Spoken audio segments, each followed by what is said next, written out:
Une journée de réflexion sur les projets des protocoles additionnels à la Charte africaine des droits de l'homme et des peuples et sur la relation entre la peine de mort et l'insécurité à l'est de la RDC a été tenue samedi 2 mars 2024 par l'organisation CODAS Entendu, Centre d'observation des droits de l'homme et d'assistance sociale. Cette organisation a réuni les acteurs de la société civile, les magistrats, les honorables et parlementaires dans l'objectif d'échanger sur la lutte contre la peine de mort. Maître Salama Kage Chanceline, consultante au sein de l'Organisation des droits humains, CODAS, revient sur les projets de protocoles additionnels à la Charte africaine des droits de l'homme. Le projet de protocole additionnel, c'est un instrument juridique qui vient pour renforcer et compléter les lacunes de la Charte africaine des droits de l'homme et des peuples.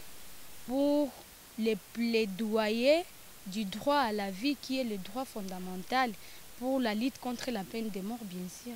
Maître Ruth Ngabo, défenseur judiciaire près du tribunal de grande instance de Goma, s'inquiète de la requête déposée par le Premier ministre de la Défense auprès du commandant suprême demandant la levée du moratoire sur la peine de mort. Pour elle, éliminer ou exécuter un paisible citoyen n'est pas une solution sur la question sécuritaire à l'est de la RDC. Le ministre de la Défense, Jean-Pierre Bemba, a déposé une requête auprès du commandant suprême de l'armée, de la FARDC bien sûr, mais aussi auprès du président de la République.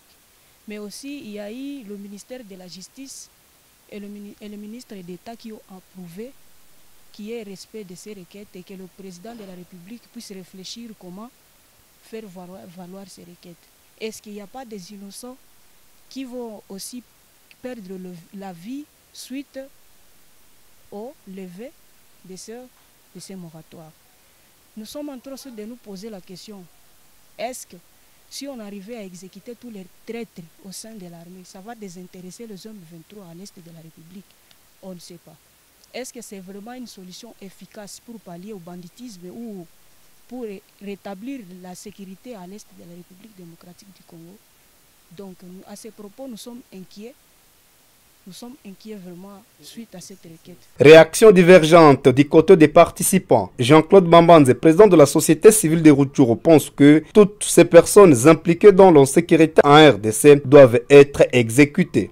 Pour la question d'actualité, par rapport au moment que nous traversons, le moment de la guerre qui nous est imposée par le Rwanda, l'M23, le temps où on a constaté qu'il y a beaucoup de traîtres, en tout cas au sein, que ce soit de l'armée, même au sein du gouvernement, qui font assez qu'aujourd'hui les populations sont en train de mourir comme des mouches, nous pensons que le moratoire qui existe devrait être aboli momentanément pour la cause, comme je dis, afin de permettre à ce qu'on extirpe tous ces bandits-là, tous ces traîtres qui, en tout cas, endeuillent notre pays et qu'on pourrait y revenir après avoir stabilisé la situation. Et que donc, pour l'instant, c'est vraiment un besoin qu'on lève ce moratoire afin que la peine de mort soit appliquée pour la cause de cette guerre et y revenir plus tard quand la situation sera déjà stabilisée. Pas question de mettre fin à la vie d'un être humain. La vie étant sacrée, soutient Placide Nzilamba, acteur de la société civile en province du Nord Kivu. Le secteur qui doit exécuter cette peine-là, ça s'appelle justice. Alors nous savons comment cette justice fonctionne et le chef de l'État lui-même a eu à les décrier. Alors nous aussi on dit la peine de mort c'est quand même extrême. Parce que cette peine aussi, cette peine peut être commuée à une autre peine et non la mort. Parce que l'objectif de la justice c'est de redresser un comportement qui se pose, un mauvais comportement qui se pose. La mort ne résout rien dans la vie, ça il faut le dire vrai. En tout cas j'aime la vie et mon travail. Attaquer des facettes des droits humains, c'est de privilégier la vie. Donc rien ne vaut la vie. Et la Constitution elle-même dit la vie est sacrée. Alors comment vous allez prendre une décision qui va à l'encontre de la loi mère?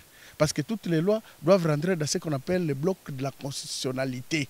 C'est-à-dire toutes les lois doivent être conformes à la Constitution. Alors quand la Constitution prône la sacralité de la vie, comment vous allez détruire la vie? Notons que l'ONG CODAS promet organiser d'autres assises avec plusieurs couches de la population sur les projets du protocole additionnel à la Charte africaine des droits de l'homme et des plaidoyers pour l'abolition de la peine de mort en RDC.